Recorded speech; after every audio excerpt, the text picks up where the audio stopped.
Hey everyone, welcome back to Under the Covers. I'm Charlie. That's Nick Nick. over there. But I literally, right when we were getting ready to hit record, my foot fell off, like slipped off the chair leg, Mm-hmm. and I just stubbed it right in the ground, and it hurts really Ouch. bad. Like, Oh, yeah, oh.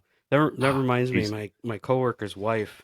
He said she hurt her foot this weekend by stepping weird off a step, and she got X-rays today, and the two bones inside of her foot, well, two of the bones inside of her foot, like hit each other so hard that it chipped the other bone.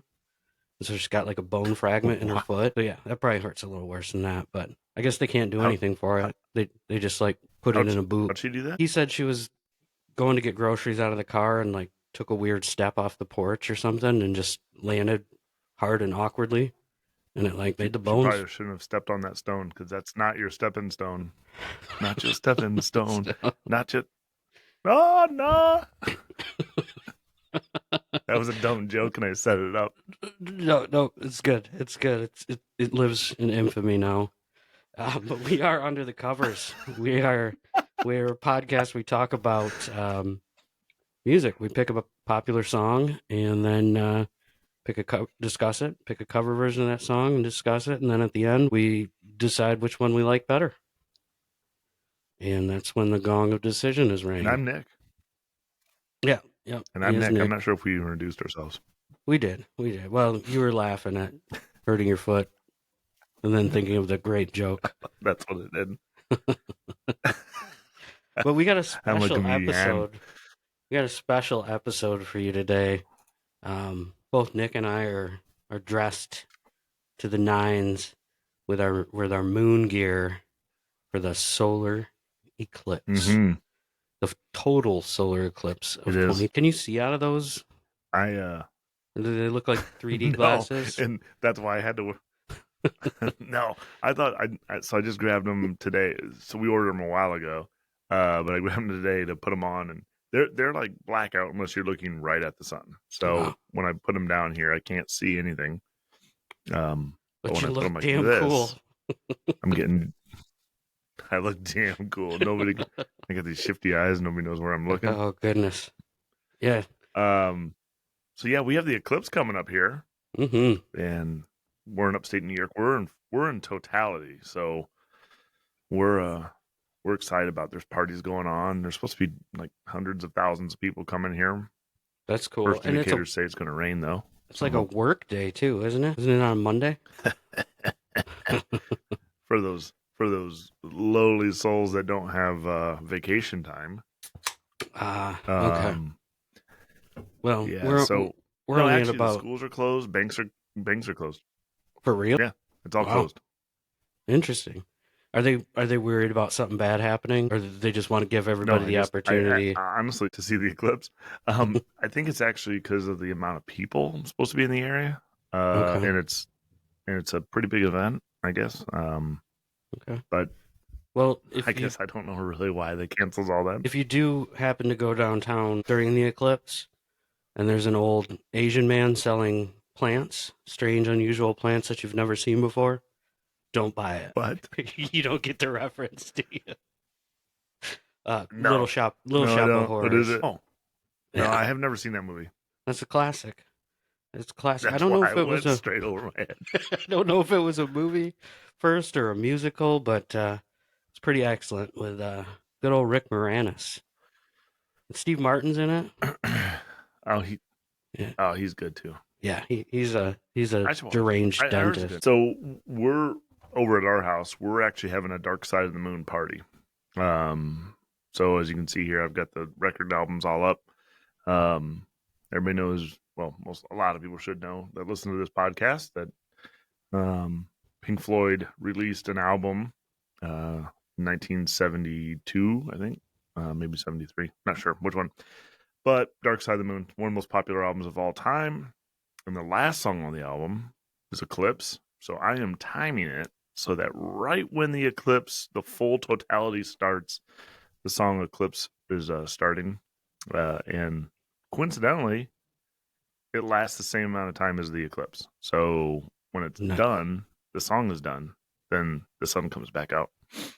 Nice. Well, I You am wanna guess what guessing my next song is? that album was made in '73 based off of your shirt there that says '73 on it. Right there. Yeah, Yeah. could have used that as a cheat sheet. But we are not I could have been talking covered by about that this song parrot. today. So, No, spoiler no. alert. But the next song I'm playing, you didn't answer my Oh, question. Next question was what song would I play next after Dark Side of the Moon? oh, it's got to be Total Eclipse of the Heart. Here comes the sun. Oh, okay. No, it's Here Comes the Sun, because the fucking sun's coming out. Good point. Not if it's raining, but it is somewhere, just behind the Yeah, clouds. and then yeah. So, but that's not the. Yeah, you're right. That's not the song we're talking about today. We went through a lot of iterations for this. We struggled with this one. Yeah, there were Didn't we? definitely a lot of options we went through. I'm happy with the one we landed on. I am too. You know what? It put me in a new spot. I wouldn't pick either one of these artists or this song if it wasn't for this. Mm-hmm. But it's not Bonnie Tyler's Total Eclipse of the Heart. Nope. It's not Man on the Moon, because that was kind of moon reference. It wasn't Space Oddity, which is his odd space event. We could What wait song for is it, Charlie?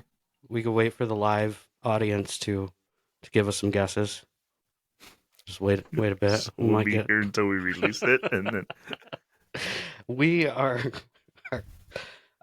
doing "Blinded by the Light," the Bruce Springsteen vehicle, and then the cover by Manfred Mann's Earth Band, which is the one everybody knows. Yes, and the thing is yes, folks, this is a public service announcement.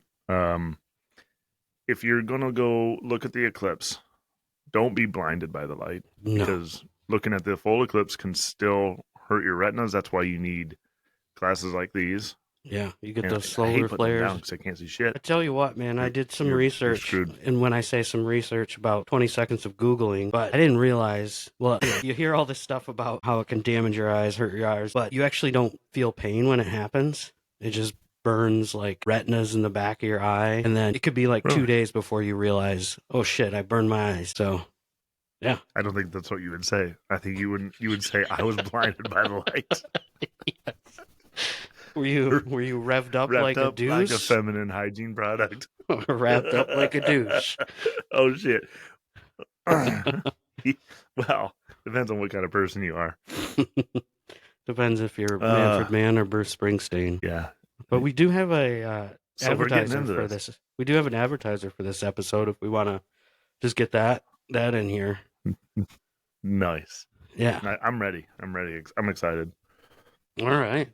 So our episode today is brought to you by Born to Shade Eclipse Glasses. Are you ready to witness the cosmic spectacle of a lifetime? Well, hold on to your hats, because Born to Shade Eclipse Glasses are here to make sure you catch every moment in style. Nick's wearing them right now. These babies are more than just your average shades. Our Born to Shades Eclipse Glasses are born to run with the sun, ensuring you're not blinded by the light when the big moment arrives. With the boss's spirit guiding us, we've crafted these glasses to withstand even the toughest darkness on the edge of town. Don't give yourself retinal burns because face it, you're not cool enough to pull off an eye patch. So don't be left dancing in the dark without proper eye protection. Get your Born to Shade Eclipse Glasses today and witness the magic of the universe like never before. Because when it comes to eclipses, baby, we were born to shade.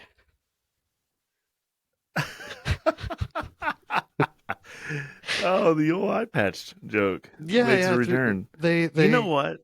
Somehow, I think they're listeners of the podcast. They did include a song, but I will. I'm sure. Are you ready to play the song? Because I'm ready to listen to the song. Yeah, this is their radio jingle. So here we go.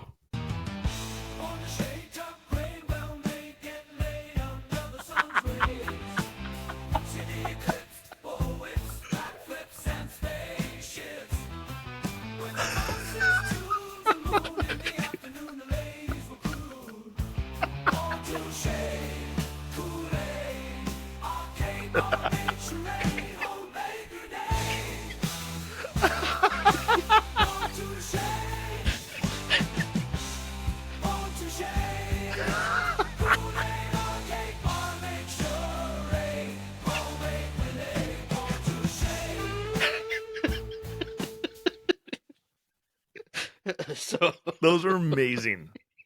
I am Born so to Shade. glad we are.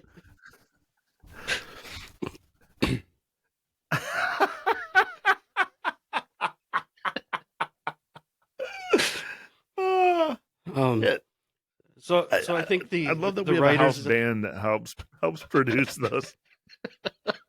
I think the writers of that jingle took on inspiration from this song "Blinded by the Light" with all the rhyming words.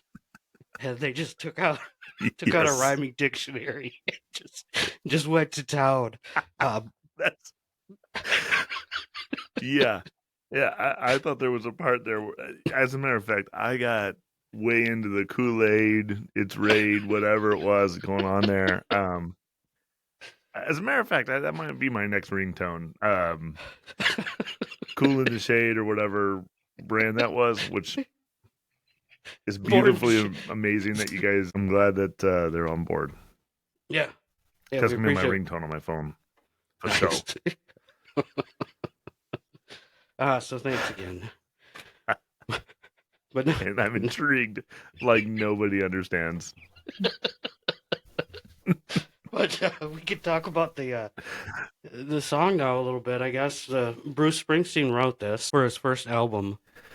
I read he had a bunch of tracks already put out and laid down, but the record company didn't hear a single, and so they wanted him to go back and write some more songs. And this is one of them. And yeah, like I Uh, kind of mentioned with the Born to Shade jingle, he literally like went home. Excuse me, just started writing about you know himself, autobiographical people he knows, and then just started rhyming a shitload. A shitload.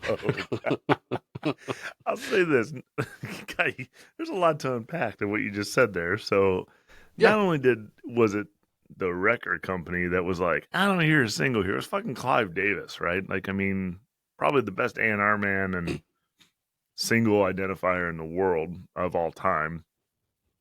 Um and yeah, he was the songs that he put down for Ashbury Park. Is it Ashbury Park? Yeah, Asbury Park. Um, half of them were kind of his own songs, kind of like by himself, and half of them were with the E Street Band or his band. hmm And they submitted the album to the company and said, nah, we need something better. And I think, you know what? I think there's certain times, I don't know how you work, but I work better under pressure. Like if you gave me a year to do something, I'm gonna fuck around for 11 months, and yeah, then me too. got a lot of pressure and be like, oh shit, here's something good. I don't know. Do you feel the same way? Do you work I that way? do. I agree. Yes, I definitely work better under pressure with a timeline, deadline, that type of stuff. And he also did the same night "Spirit in the Sky," which I listened to that song. I don't know that song. Never heard that before. I did not listen to it, and the name of it doesn't sound familiar. I honestly don't know too many Bruce Springsteen songs other than "Born in the USA" and "Dancing in the Dark." You know those ones. Yeah. "Born to Run." But yeah, Well, this one. you know, this album was critically acclaimed, but it wasn't extremely popular because it was his first one. He had been performing in bars and you know other things for 8 years leading up to this, and was obviously signed. He kind of made this whole album sort of like, hey, finally somebody's going to listen to my lyrics, so I'm going to pack a whole bunch of them in there, and then Hmm. hey, the last song we're going to do here is put a bunch more. So um it's a good album all the way through and through. This song actually, you know, after people heard it and it was getting out there to music critics, they were comparing him a lot to Dylan Hmm. because of the barrage of lyrics, the rhyming, the way it was kind of delivered, and those Hmm. types of things, which was, um, you know, respectable. I could totally see it. Um, but the album didn't chart until years later. As a matter of fact, it didn't chart until Springsteen released "Born in the USA" album, which is the one that I think you and I both know a lot. I know "Born to Run," which was in '75, was a big one, but Born in the USA, I think that kind of hit when we were cognizant of what's going on in the world. Yeah. Yeah, I think I read somewhere that in the first year this album, Greetings from Raspberry Park, was out, sold like 23,000 copies. So wasn't really spreading out there too much. I also read, and Yeah. again, it sounds like you listened to the whole album. I have not, but Mm-hmm. I thought I read a note somewhere that Blinded by the Light was the only song on the album that actually had electric guitar in it. So this album sounded much more folky, storyteller, Yeah. songwriter Yeah, kind of. it definitely was. I guess And again, I I listened to read it. it I in gotta a say, I quick. listened to it once. Yeah, and I don't know. I only read it in a quick note, but so there might be electric guitar somewhere else in there, but I didn't listen to the album like I said. Yeah, now that I'm listening through in my head, because I only listened to it one time today, and I was doing work. I guess that could be true. Probably. Maybe we should do some more research on our songs before we do this. Hey, But well, we were it's all doing the good. research on the song, not the album, so. Yeah. Yeah, but I know that after this album, the E Street Band became a big part of obviously his sound. A lot of the band was on there. There was a couple different members, but they definitely became became Bruce Springsteen and the E Street Band sort of after this because of the reception of this song specifically. It was good. So this song, I also read that there was only 2 members of the E Street Band that were on it. The saxophone player, Clarence Clemens, rest in peace. Yeah. Wah, wah, wah. And the drummer, Vinny Mad Dog Lopez. And then The old Mad Dog. The old Mad Dog. And then Harold Wheeler, excuse me, played piano. And he was is an Academy Award-winning Broadway conductor, composer, and orchestrator, and the future Dancing with the Stars musical director. So apparently guy who recorded piano on this song now works for Dancing with the Stars. So good for Jeez. him. Well, that's interesting. Yeah.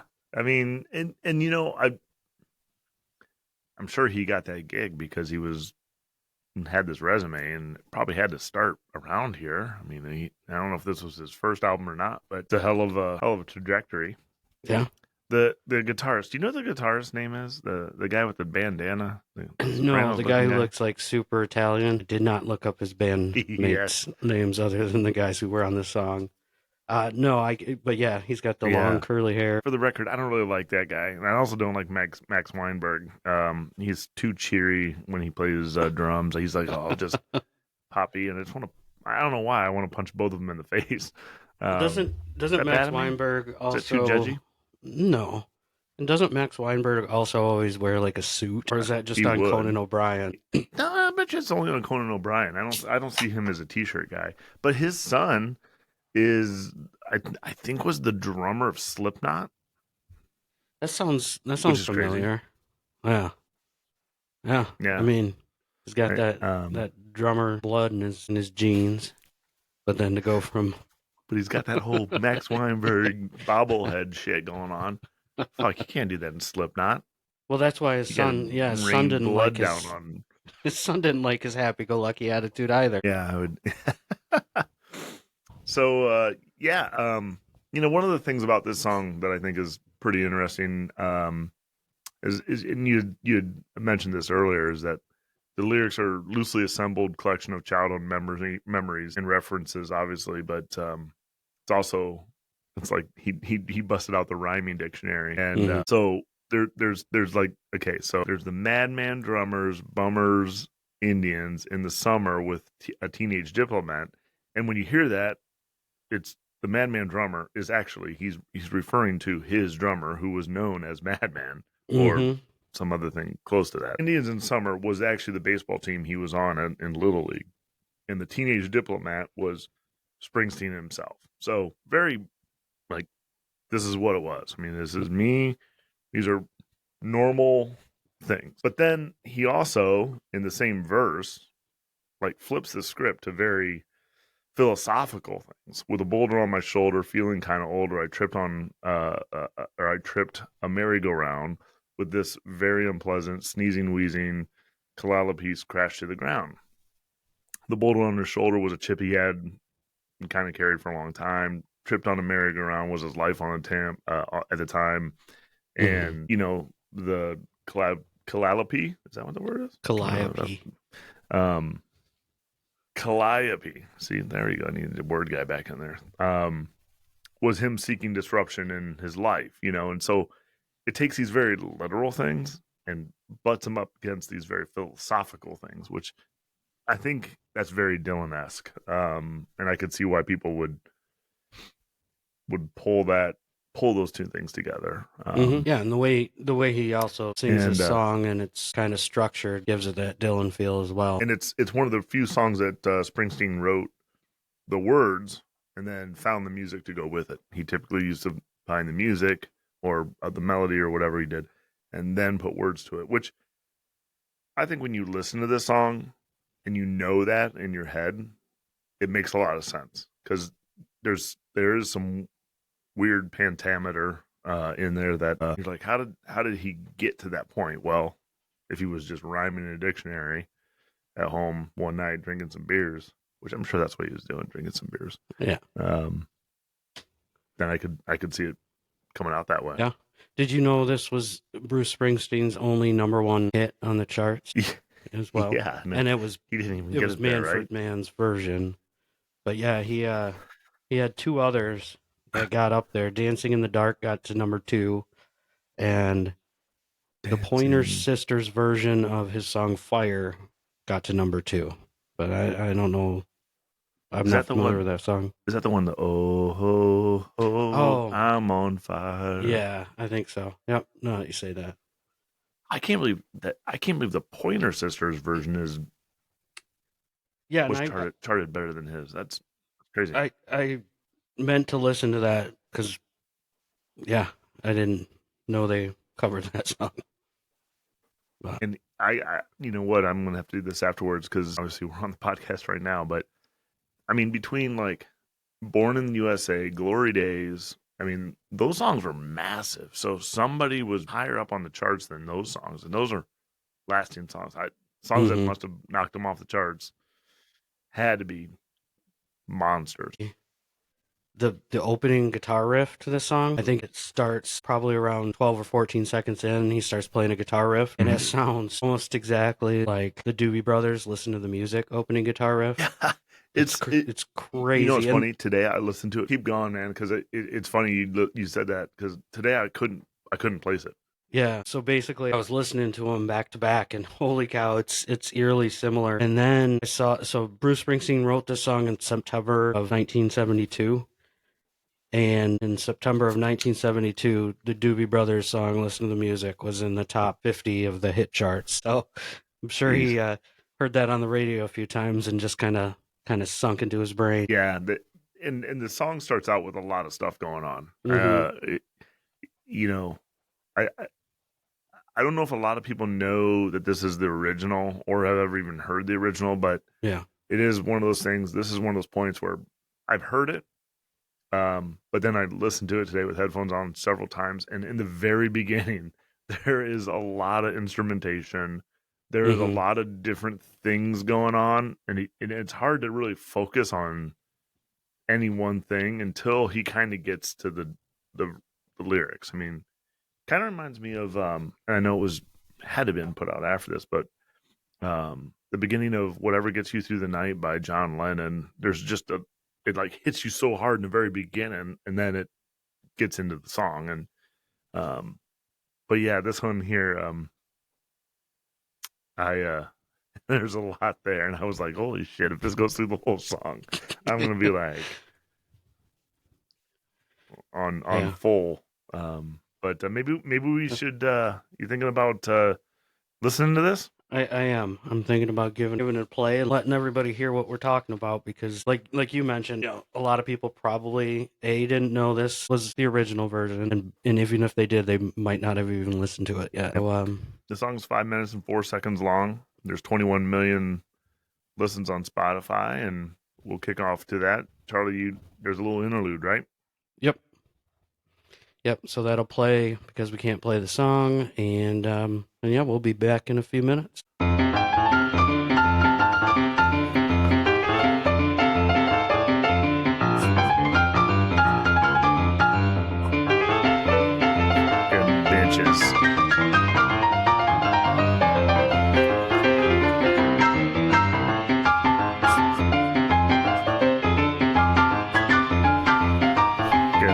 pitches. I got dangerously close to a fade out. Did. I was just writing that down. It's like it was almost a fade out. They were like, "No, we're gonna fade this out." But 40 years from now, these guys might be reviewing this thing, and we gotta make sure that we get this right. 40 years ago, 48 years ago. Yeah, Bruce had some foresight there, but yeah, that's a heck of a song. That's a lot. I should have put this into a word counter because wow, I'm gonna do that right now. Oh my gosh! You talk for a minute about the song while I put this into a word counter. I will, because I will never not be able to listen to the song or hear the song and not listen to the music. And I'm not sure if this is what's going to ruin the song for me or if it's just the song that ruins it for me. But there's a lot going on, and that keeps going all the way through. And it's funny. Well, there's got to be one's got to. Well, they're within a year, so they couldn't have heard it, right? I mean, I don't know. What are you talking about? Oh, what are you talking about? To listen to the music. Whoa, or what was it? Listen to the music? No, that was on the radio.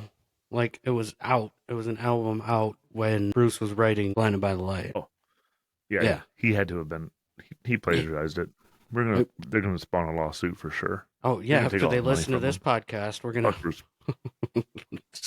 some deep conspiracies here. I know they're probably listening right now. So, the count in, it's 546 words, but that includes like the 25 I was blinded at the end. So 546 words and 2,830 characters. Wow, so, that's a lot. Fun fact there. I'm gonna bring that to my next party. Yeah, you got to take some over/under bets on it. When you're speaking of influences and hearing his delivery of this, because again, this is a little outside of what I would normally think of with Bruce Springsteen. I know this is his first big hit or whatever he had, but I can hear things that sound like Rick Danko from the band on his delivery of his vocals. Rick Danko, one of the singers of the band who played with Bob Dylan, had kind of this weak, almost sort of wimpy kind of sound, but did it with the way he delivered vocals was sort of in the same way. The band at times reminds me of Van Morrison's band, like with like Caravan, and there's a lot going on back there. And I think obviously when John Lennon, was doing his thing, there was a lot of those sounds too. So I think there's a lot going on there. And then people who are inspired by this sound, the dude from the Counting Crows, I could see his delivery almost the same in this. I mean, this sounds like a song that I think that dude listened to a bunch and been like, that's what I want to sound like. Again, I don't know. But yeah, well, Adam, what do you think about that? Adam Durowitz, I think his name is, from the Counting Crows. There you go. Durowitz, that's what it was. I can see that. I think he was a Dylan fan himself, and he probably got into some Springsteen. I mean, we could probably do some Google research. Maybe we'll do a Counting Crows song one day. Who knows? But I agree with your Rick Danko comparison with like song that definitely just pops into the head is Stage Fright, and that's one I was thinking. Yeah. So, and then the way he sings, like during the last waltz, the live album they did, when he gets up there and sings his verse of the weight and things like that, and he's just got that shaky delivery and raspy. But yeah, I agree with you. That's a very good point. I didn't even think of that. You said it perfectly when you said shaky, because that's what it is, and it just is that wavering.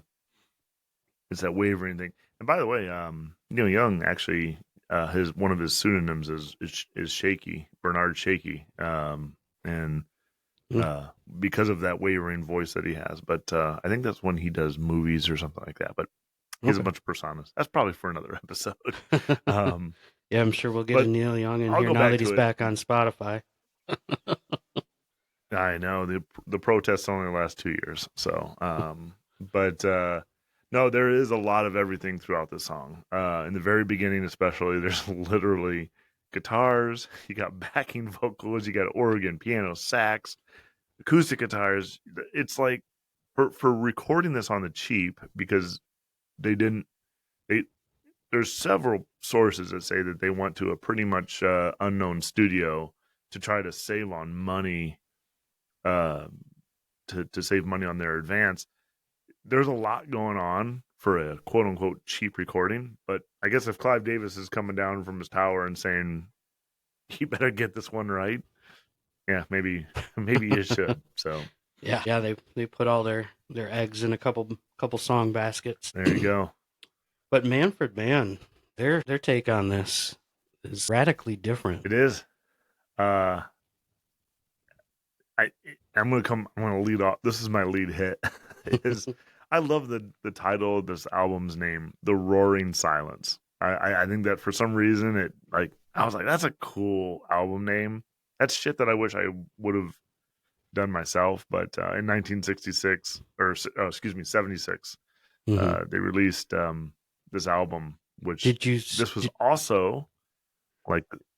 Did you see the cover for this album? It's creepy. Where's the big ear, the mouth inside of it? I don't like looking at it because it kind of weirds me out for some reason. Like, yeah, I always feel like there's earwigs going in my ear, so I don't. So, but no, that's cool, and I like it that it's all clay looking, and but no, it was a lead-off song on their album too. So on Bruce Springsteen's, it was the first song, and theirs was the first one as well. So yeah, we get right into it. Yeah, and so Manfred Mann is actually the dude's name, and then it's his Earth band. So, and he did solo stuff, or recorded just under the name Manfred Mann before. But just looking at some of the songs he recorded, the dude liked to cover songs. There are a lot of cover songs on his albums. Pretty much, it seemed like his first 10 albums had at least one Bob Dylan song on it. They covered 3 Bruce Springsteen songs that I could find. They covered Randy Newman. They covered Dr. John. They covered John Prine, The Police, Joni Mitchell, The Beatles, The Rolling Stones. And then the most interesting one was this guy named Nick Curry, also known by his stage name as Momus. And the reason it's the most interesting is because the dude wears an eye patch. So you should Google. You should Google Momus. And yeah, there's another example of a cool dude wearing an eye patch. I just had $1,000 idea. What if you sold eye patches for eclipses, and that way you could just cover one eye with your hand while you look through the eye patch at the sun, but then when you want to talk to your friends, you can like take your hand down and you don't have to remove your glasses. That's brilliant. But yeah, I would have to make them special with the special lens so their retinas didn't get burnt. But dang it. I don't know if I have time. I don't think we have time. We have like I can just buy a bunch of eye patches from Amazon, and go buy a bunch of glasses, $2.99 glasses, cut them out, put them in the eye patch, sell them for $15 a pop. There, it's done. I'll even brand them with Under the Covers podcast stickers. There we go. Oh my gosh, we're bringing it all the way back. Because put your eye under that cover, baby. So.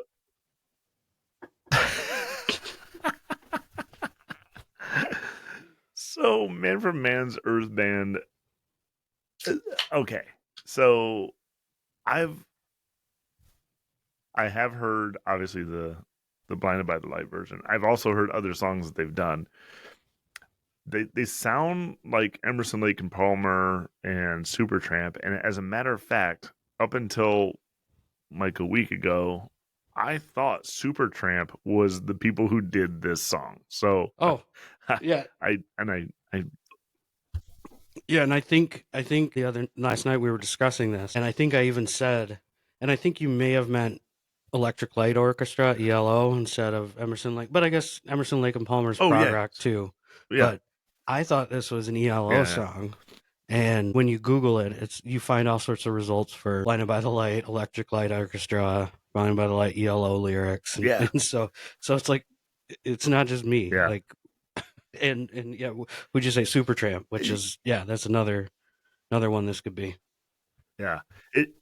It's all in that. And I did say Emerson, Lake and Palmer. It is both of those because if you listen to some of the deeper cuts on Manfred Mann, it gets a little, Emerson, Lake and Palmer too. Okay. Because they're all about these keyboards. The dude loves keyboards. Yeah. I mean, and there's times it sounds like Deep Purple. There's times he sounds like, or they sound like Rush. There's a lot of different stuff going on. But and they always go off on these little tangents. That's the thing. Look, I'm a guitar guy. I like guitars. I like amps. So when it starts venturing into the keyboard range, it's hard for me to, get into it. Yeah. I like the keyboards and the synthesizers and all that stuff. Like I like prog rock and I like Emerson, Lake and Palmer. I've got a few of Yeah. their albums for sure. But it gets into that noodly range that you definitely don't like, where it's just kind of Yeah. experimental. Basically, it's not necessarily a Yeah. perfect song structure. But what I do like about what they did in today, while I was at the office there and, just had music going on there, I listened to a lot of Man from Man live stuff. Yes, there are times it goes into noodle, but you can tell that there's improvisation all the way through. He was a jazz based guy, so that's what it was more about the structure of the song and then dealing with all this. But where I so so it's funny you said this because there's the noodly stuff which I don't really like, but there's also like Rush, where I love Rush because of the complicated song structures. But when you go see them live, it's the song live, right? Like it's like you don't feel like they're pushing it to the level. So there is a little bit of a guardrail there. But I did read this, which was interesting, and you hear it at times. You don't hear it so much in this song, but Manfred Mann's trademark for a keyboardist was he bends notes down rather than up. Now, in this song, there's a lot of up bends. But in guitar and everything else, when you play a note, a lot of times you bend up because you press the note, hit the note, and then bend up. It's really hard to bend a note up and then let it hit the the off note. But he got that trick from he was inspired by Miles Davis, one of his heroes, and Nice. obviously doing what Miles Davis does. So it was interesting that that's kind of his style. And if you listen to more and more Man for Man, you'll hear this sort of downward draw versus a bend up, which is Okay. Nice. interesting. That is. I'm Yeah. gonna have to Yeah. check out more of Mr. Mann's music. Mr. Manns. But we can't let this episode go by, right? Without the Right. lyric, right? I Right. mean, it's Right. what everybody talks about. I mean, it's one of the things Bruce Springsteen said probably got it to number one. But I yeah, know. go ahead And Man for Man also says the same thing. But yeah. But don't they also say so it was an accident? Which, hey, maybe it was. yeah, so maybe it was. So the lyric, everybody talks about this, is that it's blinded by the light, blinded by the light, revved up like a deuce, and the Manfred Van version is douche. Mm-hmm. So you're talking about a hot rod versus a feminine hygiene product. Yes. And the official thing is Manfred Mann had said they admitted they flubbed the lyric, and even Warner Brothers, their label, said they had to change it. However, there was a malfunction with the tape machine on how it records it, so that they couldn't redo it. They would love to. They were going to, but they couldn't Yeah. because of this this issue. And so they just left it, being like, if it's a hit, it's a hit. If it's not, fuck it. Yeah. I love We're that. I gonna read go that on. quote too. I like the quote that, and that's a quote from Man for Man, and then also in that quote he said, the record label said, "You've got to change deuce because the Southern Bible Belt radio stations thinks it's about a vaginal douche, and they have problems with body parts down there." They got. Oh my gosh. I wish I could say more bad stuff about the South, but I lived there for a while, and I don't want all of that market to go away. But I No, think no. vaginal body parts might be the least of their problems. I also read in an interview with Manfred Mann that he wanted Bruce Springsteen to sing the final line in the song, where he talks about Wow. um, what's the final line? It's like the most important lyric. Oh wait, no, She's yeah, she got down, but she but you never got tired. Just gonna make. Yeah, he wanted Bruce to sing that, and I guess he got Bruce's hotel room number at some point because he. Oh yeah, he said he didn't want to go through the record companies and all that rigmarole. oh So he yeah, good. somehow found out what hotel Bruce was staying at a certain time, called, got transferred to his room. He said somebody answered and they sounded all groggy like they had a late night. And he was like, "Hey, you sound like you've had a rough night." And he goes, and then he like grunted. The guy in the other lane grunted, and then he's like, "Okay, I'll call back later," and then never called back. He said he lost the nerve and never called back, and so he just sang the line. But because yeah, Manfred Mann doesn't sing. He's got. I mean, there's very few Yeah, songs he actually sings on. But yeah, he yeah, sings that last part. But yeah, he lost the nerve after because he gave up. he's too busy dealing with all those keyboards and all the synths and all the little pluggers that they got to do in and dive bombing it down. And but he's he's a long lasting one hit wonder. I'll say that. I don't think he really had anything after this, but before this or after this, Yeah. has he? I don't think he did. Not to I don't know. my knowledge, that I can think of off the top of my head. Let's see some of their top songs. Though their top two songs are "Blinded by the Light," the original version, and the second top is "Blinded by the Light," the radio edit. Oh man, you know what? This brings up a topic right now. Mm-hmm. So this song, because there's a radio edit, right? Radio can't play a 7 minute and 8 second song. That's hard for them to do. Even nowadays, Mm-hmm. even in the days that they could play long songs. But this song is one of those songs that I never really listened to the center section. And because I never liked the beginning of the song. So I Mm. never got to like the center section. It reminds me of like My Sharona, right? I fucking hate My Sharona. And I never knew there was like this kick ass raging guitar solo. As a matter of fact, I'm gonna go on a rant here. I was actually at a bar in Michigan there, was the Marine Tap Room or something like this. And there was a band that started playing My Sharona. And I looked at Mindy and I was like, fuck, I hate this song. And so I went and grabbed a beer, took a leak, and they're playing this and I'm like, God, I want to punch people when I hear this song, right? Well, then I'm trying to like talk over the band, and I've got a pretty loud voice, so I can talk over any fucking band I want. But um, then pretty soon they start getting into this jam section. And I'm looking at them, I'm like, God dang, this band is really rocking out this song. I mean, but they're playing the real song note for note, and Mindy's looking at me like, are you an idiot? You never heard the middle of this song? And I'm like, no. And they played it straight up, and I'm like, God dang. So now I endure the beginning of My Sharona just to listen to that, and then when they go back into that fucking, Nice. I'm like fucking out. But with the magic of the digital But this music, you song, should be able to just skip it pretty easily. I should just go right through there. I should just. But this song, gosh, I don't really like the beginning, but man, they go into a cool, trippy little jam, and I Yeah, like it. yeah. But then they fuck it up. When do they fuck it up? When they start playing chopsticks? Yes, who the fuck does that? I mean, come on, are you kidding me? You just got me all the way to here, and we're doing chopsticks.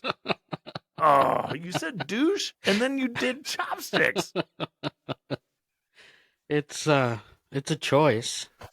I don't know if it's supposed to be ironic or what, but it's it, it it works for me. like just because that's what I know with the song. So it never really bugs me that much. Oh shoot, my I mean, you're just fell down. Well, since it fell down, I'll show it to you. Look at how creepy his hands are with that guitar. oh whoa, ooh, So, so I don't what's have up a with Bruce that? Springsteen nor a Manfred Mann album. So I printed out. I used an AI generator to say a rock and roll man holding a guitar while staring at the solar eclipse, and it put it put the guitar behind his back like a freaking AI would. So yes, it's AI has no idea how to do fingers and hands. pretty But great. let's just go back to this. Yeah, You're a jazz phenom. You know how to improvise. You have a gazillion keyboards, and the way you end your jam here, your bridge, the bridge that's going to keep guys like me interested with fucking chopsticks. We got to get to the song. We got to get to the song pretty quick because I'm yeah, getting fired up. yeah. Well, one other point before we get to the songs, they cut out like Do it. they make the song like 50% longer, but yet 2 they minutes. still cut out like 3 verses. So interesting there. Because it's a great middle section. You Yeah. want to listen to that jam for the whole time. I listened to it live. I mean, it's like, yeah, fucking chopsticks. 7 minutes, 8 seconds long. There's 130 million plays. Fucking let's get into this. Let's hear our goddamn chopsticks.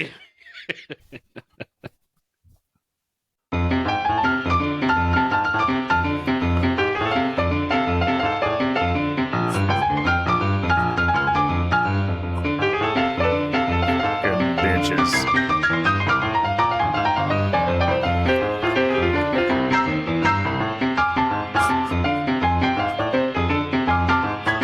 Fucking bitches. She got down, but she never got tired. She's gonna make it through the night. God damn, And then you hear when did Manfred in the Mann get background. here? No, I didn't. Oh, Jesus. God, what a cool song. It is a cool I thought I song. would hate this song, Charlie. Yeah. I'm glad you don't. I've always enjoyed this song. It's got so much going on. It's like a schizophrenic song pretty much all the way throughout. It Um, is. but I love it. Like the guitars, the keyboards, piano, synthesizers, all that jazz. I love the harmonies. In the end there. Yeah. Yeah, I think they arranged this really, really, really cool. Yeah. It it builds you up like 10 times and it brings you back down like a few times and there's some weird timing things that are Mm-hmm. super interesting. Um you know, it starts out like Bob O'Reilly a little bit with the keys. Yeah. I mean, they did a goddamn good job all the way through. I just personally never got through it because right away he hits bad lyrics. I'm like, hey, maybe don't say douche in the first 8 seconds. Well, that's probably true, but you got into my head with your anger over chopsticks. And so listening to it this time around, I was like, damn it, maybe Nick's right. Maybe those chopsticks do kind of ruin the song. They don't ruin it, but yeah. It's such a good song. It's when you hear Bruce Springsteen sing it, it's very straightforward. There's a lot going on, and it's sort of like he's kind of winging it. Sort of like you know, sort of like hard to handle and stuff like this. But you know, the way they did it, they turned it into sort of a mini opera. It's sort of like Bohemian Rhapsody, if I had Mm-hmm. put it on thing. Yeah, And great point. it's just it's great how they. I mean that drum, that cymbal that's going through all the way the whole thing, and you know the bridge is a great bridge. That guitar solo is, I don't know if the guy just wung it or winged it or whatever you want to say there, or how many times he took a stab at it. But gosh, I mean, there's not a there's not a bad thing other than the two big things. Yeah. Which I hate to say that. Those are great points. Yeah, I don't have much to add to what you said and what I said previously. It's just the way they arranged it was just so fun. But I did want to add, Yeah. while I was listening to it, and earlier when I said, talked about Mr. Mann calling up Mr. Springfield or Springsteen, not Springfield. No, this isn't a Rick Mm. Springfield Yeah, song. Rick wasn't there. Um, Yeah. uh, in my mind, the lyric I was thinking he had said when I said it was the most important was the "Mama always told me not to look into the eyes of the sun, but Mama, that's where the fun is." Mm-hmm. Because Yeah. that is what the song is all about. Is wanting to basically just go out and experience something new and just be like, "Fuck it, I'm gonna try it." And Yeah. and so I think I had read that that's what Bruce Springsteen kind of said was the most important part of the song was that lyric. It is. That is the life lesson you should have here. And it's it's like sometimes you sit there as a kid, or a young adult, and sit there and be like, yeah, mom's told me this thing, and thinking like, well, it's good advice and everything like that, but I'll give it a try. And the weird thing is, there are a few lemmings there that make it, right. Mm-hmm. There's gonna be a lot of lemmings that fall off and drown, and so I think that mom always told me not to look into the sights of the sun or look into the lights, and it it does. There is a pretty pretty appropriate message there, and that's Yeah, why I had these glasses exactly. ready to go. Listen to your Thank you. mama. Do not look into the sun during the eclipse. Don't forget our PSA from earlier. There you go. There you go. But anyway, I'm ready to make my call here. If Nice. you You're if you are, you're you're up first. I know. So Bruce, Bruce, he wrote it quickly, and there's killer lyrics. I mean, that's when you get down. I'm just went right to brass tacks there, because that's what he did here. He got down to brass tacks, Mm-hmm. and did it. Man from Man totally reinvented it, to me. Yes, there are some melody similarities, but you hear they took it to a new level. Great jam. I love that jam. I feel like it does go somewhere. It's not noodling around. Right. And the builds and the falls are totally cool. So this is for sure. I mean, as I was looking over the course of the last 15 episodes, and this is as close as it's ever been. But I'll say this: chopsticks and feminine products are not allowed in rock and roll. And why did they do that? So I'm giving it to fucking Bruce Springsteen. All right. We got to vote for Bruce. Right. Well, I can agree with you that chopsticks should not be allowed in rock and roll, maybe, but with the exception of this song. But feminine products, yeah, they can be wherever they want. So, Nah. well, maybe not wherever they want. But I was like, yeah, I don't know where we were going with that. I'm never going to. Never in my life do I want to interrupt you during your vote phase. But when you were like feminine products, I mean, they could be anywhere. So can't wait to hear, yeah. it drop. Like the rammers are in there. Oh God, rammers! I forgot your mom calls them that, or it's an Ohio thing, I think. Um, I hope Mindy's listening to this right now. Well, not right now because we're recording. But long story short, yeah, you made great points. Bruce wrote amazing lyrics for this. Just sat down with his thoughts and his memories and his rhyming dictionary and just went to town. Manfred Mann's Earth Band took this to a whole new level. I can forgive the chopsticks and the feminine products. I really, really, really enjoy this song. I do enjoy Bruce's version more than I thought I would. Hadn't listened to it in a long time, but it's still good. But I'm going with Manfred Mann's Earth Band. Nice. So happy eclipse, everyone. Happy eclipse. Hey, as your mom will say, if you're out there during the April 8th eclipse, she always told you not to look into the sights of the sun. So please get glasses, or do the little pinhole trick. I think there's a way that you can actually put a piece of hole, like a little pinhole through a. Google it. But enjoy the eclipse and let us know what you guys all think. Is it Bruce Springsteen, the originator, or is it Man from Mann with his lyrics? We appreciate y'all for taking the time to listen to us. Any comments, please let us know. Like, subscribe, ring the bell, all that jazz. We're on all the platforms: YouTube, Spotify, Apple, Google. You can find us there. I think this episode gave some good TikTok content, so maybe I'll start putting more stuff up there. I hope Nick wears these glasses every week. I'm playing the piano in the TikTok.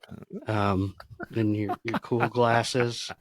All right. Well, yeah, I guess that's it. We love y'all. Love you. Bye. Bye.